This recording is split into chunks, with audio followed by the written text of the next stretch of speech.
Welcome to the Sustainable Communities video blog series. I am Alice Mortlock at the World Bank. We're in Madrid at the Resilience Investment Planning Workshop. I'm here with Mustafa, who is the manager of the project department at Rize municipality in Turkey.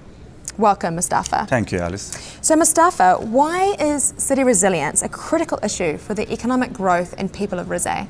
Okay, Alice, in Rize it's raining half of a year, which caused landslides and extensive flooding of the central city and residential areas.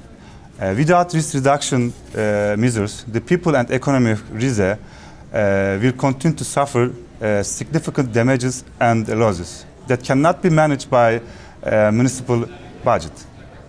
So, what did you like most about the event? Oh, Alice, first of all, it's an honor to be here, a pilot city from Turkey in City Resilience Program. In this event, we were able to hear about best practice about city resilience, and we meet senior advisors, leading companies to share our city resilience plans, and we gain good advice how to manage our unique city challenges. I hope that I will share this advice with my colleagues when I go to the Rize.